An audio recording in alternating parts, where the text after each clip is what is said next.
Histoire de Noureddin et de la belle persienne, tirée des contes des Mille et une nuits, lu par Sabine pour audiocité.net, sous la licence Art Libre. La ville de Balsora fut longtemps la capitale d'un royaume tributaire des califes.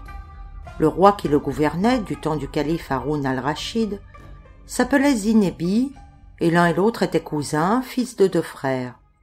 Zinebi n'avait pas jugé à propos de confier l'administration de ses États à un seul vizir.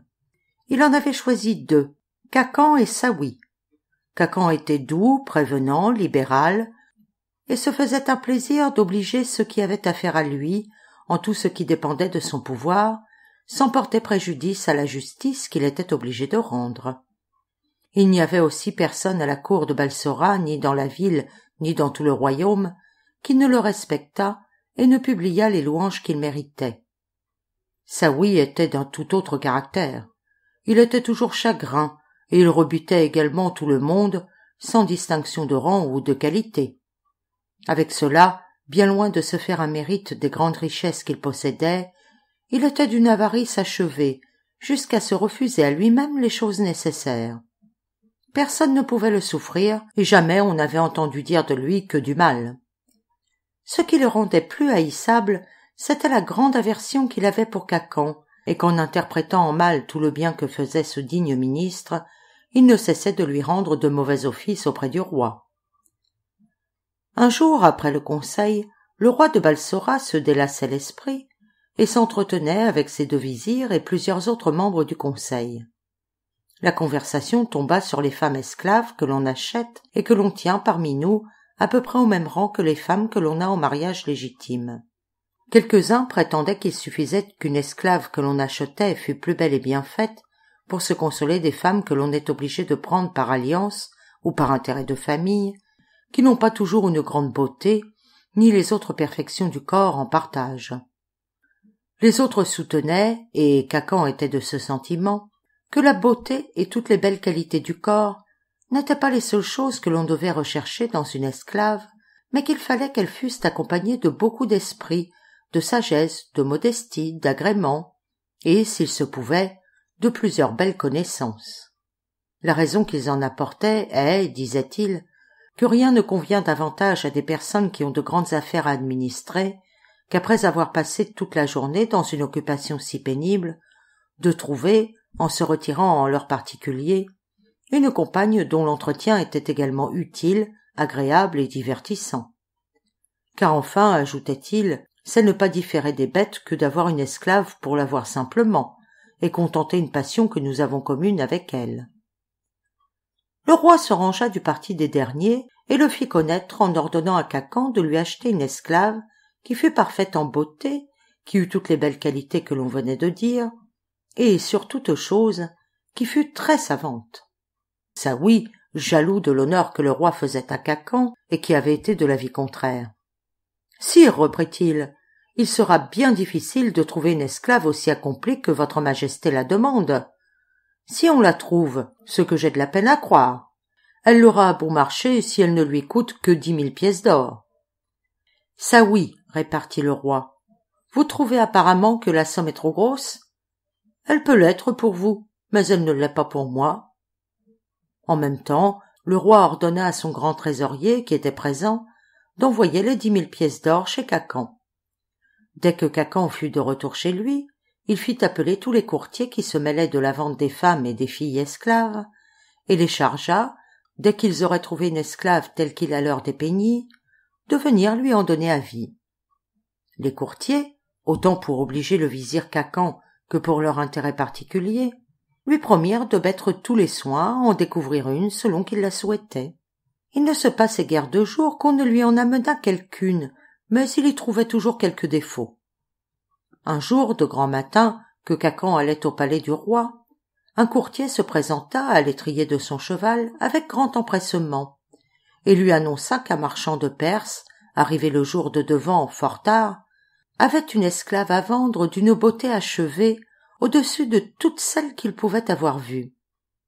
À l'égard de son esprit et de ses connaissances, ajouta-t-il, le marchand la garantit pour tenir tête à tout ce qu'il y a de beaux esprits et de savants au monde. Khacan, joyeux de cette nouvelle, qui lui faisait espérer d'avoir lieu de bien faire sa cour, lui dit de lui amener l'esclave à son retour du palais, et continua son chemin. Le courtier ne manqua pas de se trouver chez le vizir à l'heure marquée, et Khacan trouva l'esclave belle, si fort au-delà de son attente, qu'il lui donna dès lors le nom de belle persienne.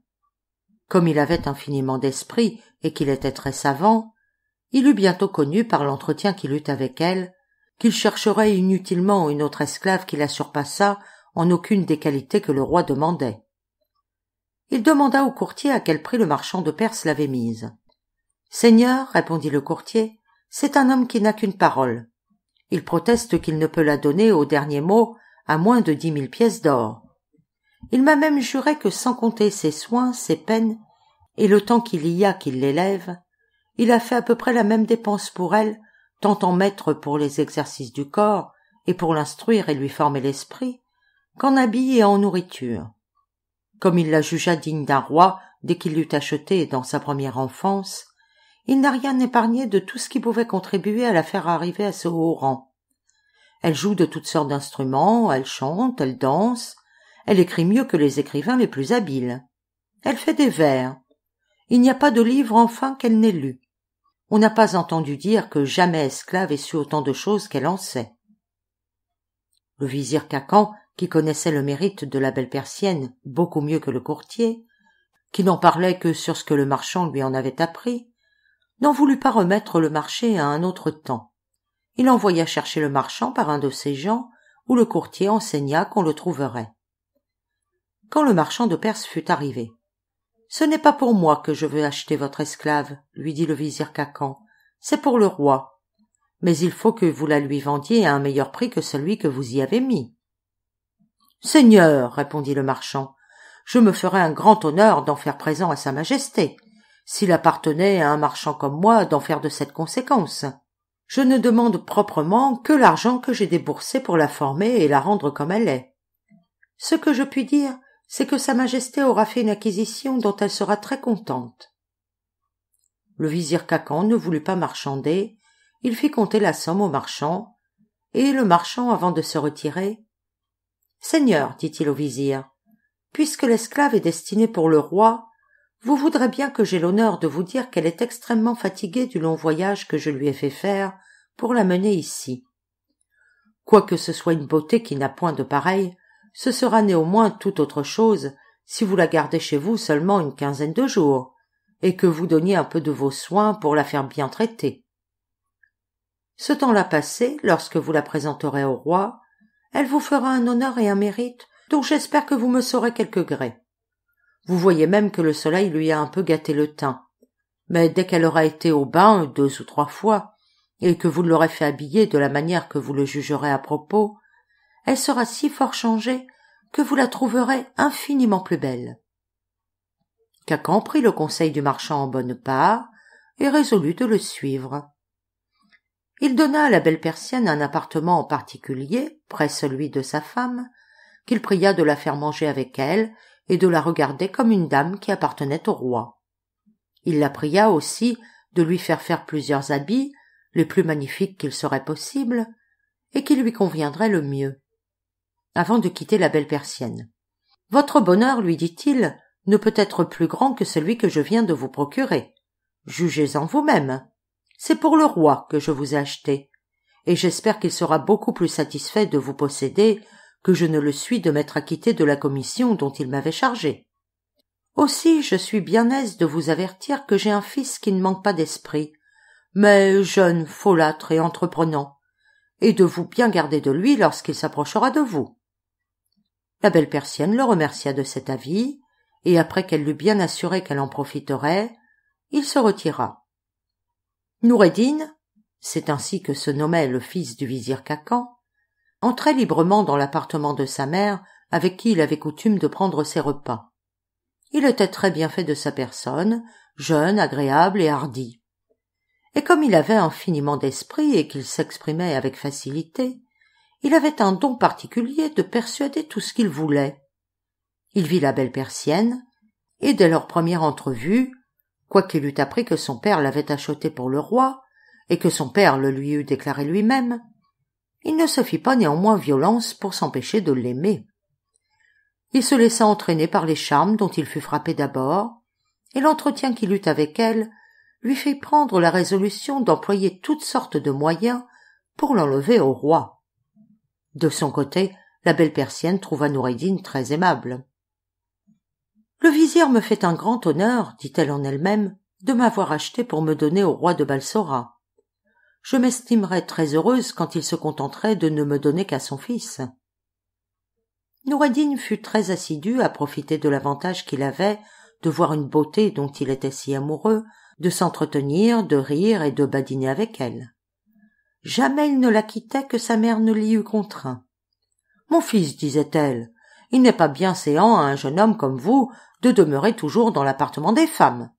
Allez, retirez-vous, et travaillez à vous rendre digne de succéder un jour à la dignité de votre père. » Comme il y avait longtemps que la belle persienne n'était allée au bain à cause du long voyage qu'elle venait de faire, 5 ou 6 jours après qu'elle eût été achetée, la femme du vizir Khacan eut soin de faire chauffer exprès pour elle celui que le vizir avait chez lui. Elle l'y envoya avec plusieurs de ses femmes esclaves, à qui elle recommanda de lui rendre les mêmes services qu'à elle-même. Et au sortir du bain, de lui faire prendre un habit très magnifique qu'elle lui avait déjà fait faire. Elle y avait pris d'autant plus de soin qu'elle voulait s'en faire un mérite auprès du vizir, son mari, et lui faire connaître combien elle s'intéressait en tout ce qui pouvait lui plaire. À la sortie du bain, la belle persienne, 1000 fois plus belle qu'elle ne l'avait paru à Khacan lorsqu'il l'avait achetée, vint se faire voir à la femme de ce vizir, qui eut de la peine à la reconnaître. La belle persienne lui baisa la main avec grâce et lui dit « Madame, je ne sais pas comment vous me trouvez avec l'habit que vous avez pris la peine de me faire faire. Vos femmes, qui m'assurent qu'il me fait si bien qu'elles ne me connaissent plus, sont apparemment des flatteuses. C'est à vous que je m'en rapporte. Si néanmoins elles disaient la vérité, ce serait vous, madame, à qui j'aurais toute l'obligation de l'avantage qu'ils me donnent. »« Ma fille, reprit la femme du vizir avec bien de la joie, vous ne devez pas prendre pour une flatterie ce que mes femmes vous ont dit. Je m'y connais mieux qu'elles, et sans parler de votre habit qui vous sied à merveille, vous apportez du bain une beauté si fort au-dessus de ce que vous étiez auparavant que je ne vous reconnais plus moi-même. Si je croyais que le bain fût encore assez bon, j'irais en prendre ma part. Je suis aussi bien dans un âge qui demande désormais que j'en fasse souvent provision. »« Madame, reprit la belle persienne, je n'ai rien à répondre aux honnêtetés que vous avez pour moi, sans les avoir méritées. Pour ce qui est du bain, il est admirable. Et si vous avez dessein d'y aller, vous n'avez pas de temps à perdre. Vos femmes peuvent vous dire la même chose que moi. » La femme du vizir considéra qu'il y avait plusieurs jours qu'elle n'était allée au bain et voulut profiter de l'occasion. Elle le témoigna à ses femmes, et ces femmes se furent bientôt munies de tout l'appareil qui lui était nécessaire. La belle persienne se retira à son appartement, et la femme du vizir, avant de passer au bain, chargea 2 petites esclaves de demeurer près d'elle, avec ordre de ne pas laisser entrer Noureddin s'il venait. Pendant que la femme du vizir Khacan était au bain et que la belle persienne était seule, Noureddin arriva, et comme il ne trouva pas sa mère dans son appartement, il alla à celui de la belle persienne, où il trouva les 2 petites esclaves dans l'antichambre. Il leur demanda où était sa mère, à quoi elles répondirent qu'elle était au bain. « Et la belle persienne, reprit Noureddin, y est-elle aussi ?»« Elle en est revenue, répartirent les esclaves, et elle est dans sa chambre. Mais nous avons ordre de madame votre mère de ne vous pas laisser entrer. » La chambre de la belle persienne n'était fermée que par une portière. Noureddin s'avança pour entrer, et les 2 esclaves se mirent au-devant pour l'en empêcher. Il les prit par le bras l'une et l'autre, les mit hors de l'antichambre et ferma la porte sur elles. Elles coururent au bain en faisant de grands cris et annoncèrent à leur dame en pleurant que Noureddin était entré dans la chambre de la belle persienne malgré elles, et qu'il les avait chassées. La nouvelle d'une si grande hardiesse causa à la bonne dame une mortification des plus sensibles. Elle interrompit son bain et s'habilla avec une diligence extrême. Mais avant qu'elle eût achevé et qu'elle arrivât à la chambre de la belle persienne, Noureddin en était sorti et avait pris la fuite.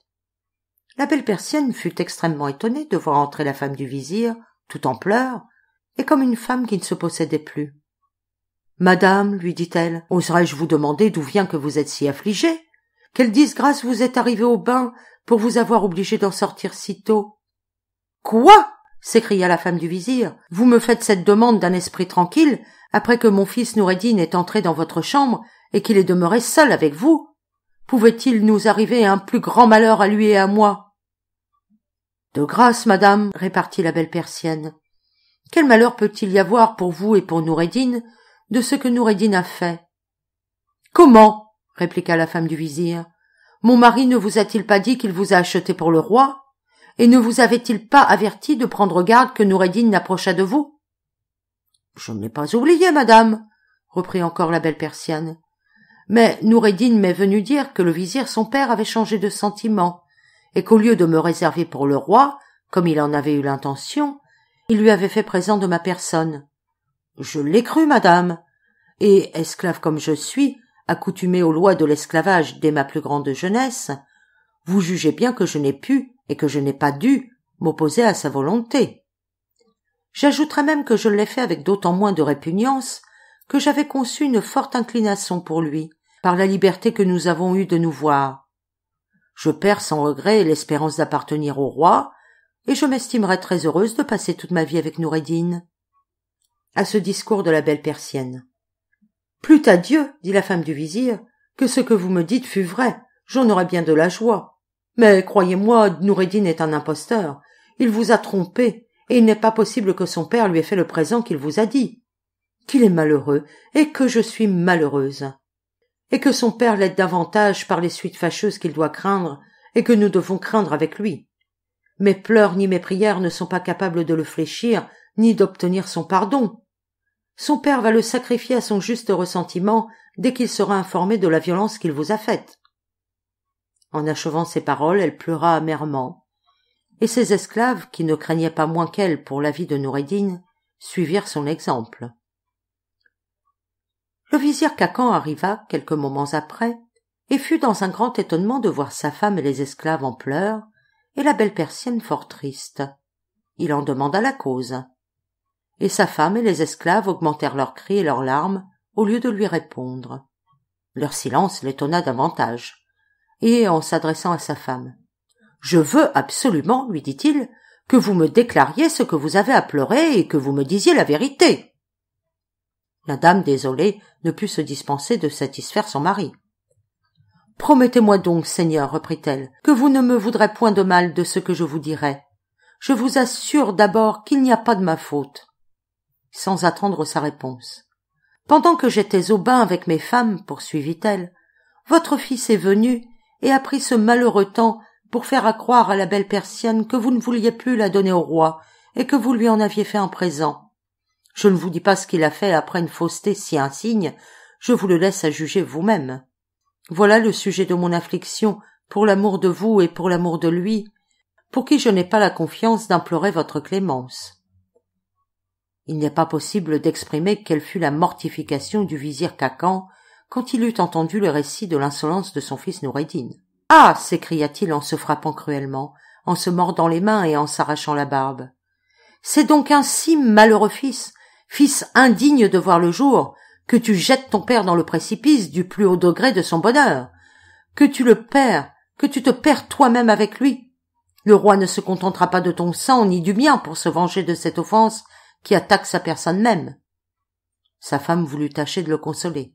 « Ne vous affligez pas, lui dit-elle, je ferai aisément 10 000 pièces d'or d'une partie de mes pierreries. Vous en achèterez une autre esclave qui sera plus belle et plus digne du roi. »« Et croyez-vous, reprit le vizir, que je sois capable de tant m'affliger pour la perte de 10 000 pièces d'or? Il ne s'agit pas ici de cette perte, ni même de la perte de tous mes biens dont je serais aussi peu touché. Il s'agit de celle de mon honneur, qui m'est plus précieux que tous les biens du monde. »« Il me semble néanmoins, Seigneur, répartit la dame, que ce qui peut se réparer par de l'argent n'est pas d'une si grande conséquence. »« Et quoi ?» répliqua le vizir. « Ne savez-vous pas que Saouy est mon ennemi capital? Croyez-vous que dès qu'il aura appris cette affaire, il n'aille pas triompher de moi près du roi? » Votre Majesté, lui dira-t-il, ne parle que de l'affection et du zèle de Khacan pour son service.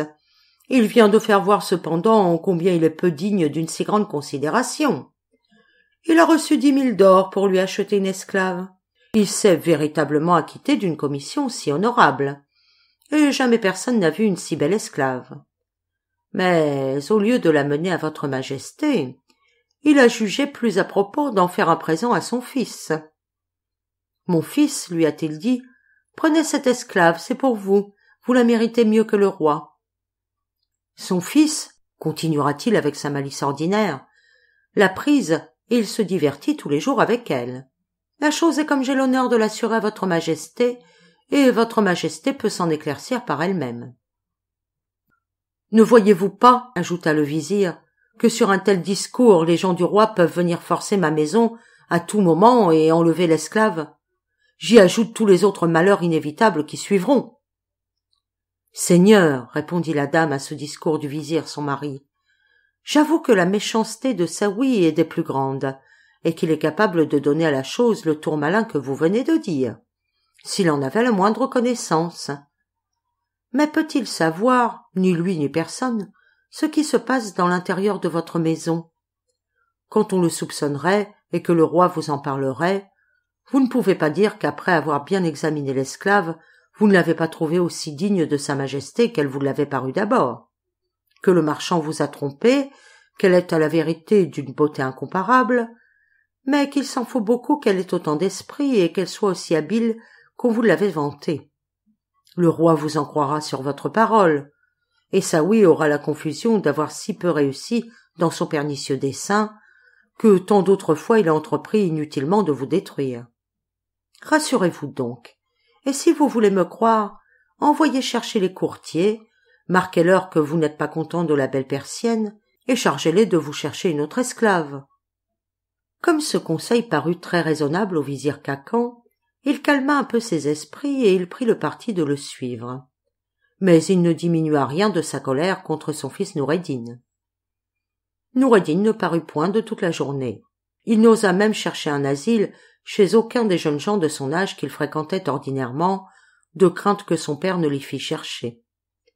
Il alla hors de la ville et il se réfugia dans un jardin où il n'était jamais allé et où il n'était pas connu. Il ne revint que fort tard, lorsqu'il savait bien que son père s'était retiré, et se fit ouvrir par les femmes de sa mère, qui l'introduisirent sans bruit. Il sortit le lendemain avant que son père fût levé, et il fut contraint de prendre les mêmes précautions un mois entier, avec une mortification très sensible. En effet, les femmes ne le flattaient pas. Elles lui déclaraient franchement que le vizir son père persistait dans la même colère, et protestait qu'il le tuerait s'il se présentait devant lui. La femme de ce ministre savait par ses femmes que Noureddin revenait chaque jour, mais elle n'osait prendre la hardiesse de prier son mari de lui pardonner. Elle la pria enfin. « Seigneur, lui dit-elle un jour, je n'ai osé jusqu'à présent prendre la liberté de vous parler de votre fils. Je vous supplie de me permettre de vous demander ce que vous prétendez faire de lui. Un fils ne peut être plus criminel envers un père que Noureddin l'est envers vous. Il vous a privé d'un grand honneur et de la satisfaction de présenter au roi une esclave aussi accomplie que la belle persienne, je l'avoue. Mais après tout, quelle est votre intention? Voulez-vous le perdre absolument? Au lieu du mal auquel il ne faut plus que vous songiez, vous vous en attireriez un autre, beaucoup plus grand, à quoi vous ne pensez peut-être pas. Ne craignez-vous pas que le monde, qui est malin, en cherchant pourquoi votre fils est éloigné de vous, n'en devine la véritable cause que vous voulez tenir si cachée? Si cela arrivait, vous seriez tombé, justement, dans le malheur que vous avez un si grand intérêt d'éviter. « Madame, reprit le vizir, ce que vous dites là est de bon sens, mais je ne puis me résoudre à pardonner à Noureddin que je ne l'ai mortifié comme il le mérite. Il sera suffisamment mortifié, répartit la dame, quand vous aurez fait ce qui me vient en pensée. Votre fils entre ici chaque nuit lorsque vous êtes retiré. Il y couche et il en sort avant que vous soyez levé.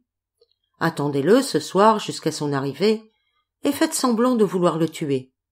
Je viendrai à son secours et en lui marquant que vous lui donnez la vie à ma prière, vous l'obligerez à prendre la belle persienne à telle condition qu'il vous plaira. Il l'aime et je sais que la belle persienne ne le hait pas. » Khacan voulut bien suivre ce conseil. Ainsi, avant qu'on ouvrît à Noureddin, lorsqu'il arriva à son heure ordinaire, il se mit derrière la porte. Et dès qu'on lui eut ouvert, il se jeta sur lui et le mit sous ses pieds.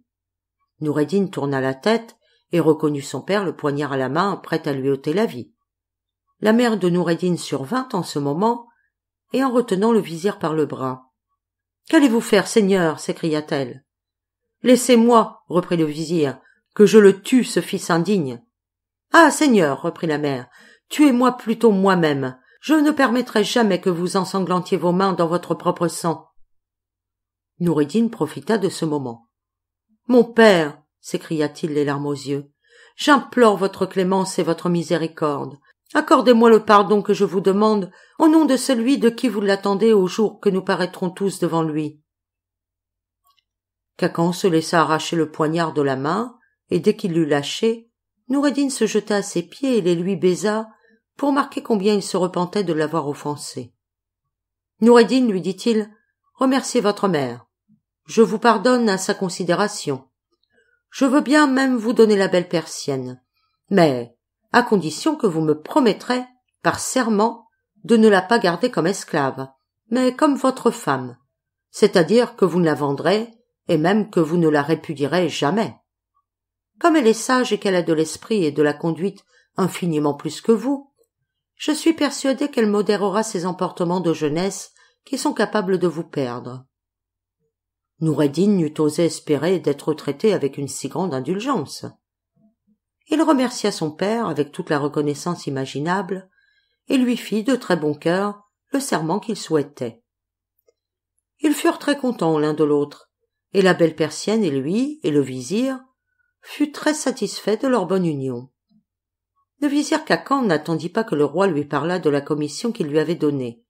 Il avait grand soin de l'en entretenir souvent, et de lui marquer les difficultés qu'il trouvait à s'en acquitter à la satisfaction de sa majesté. Il sut enfin le ménager avec tant d'adresse qu'insensiblement il n'y songea plus. Saouy, néanmoins, avait su quelque chose de ce qui s'était passé. Mais Khacan était si avant dans la faveur du roi qu'il n'osa hasarder d'en parler.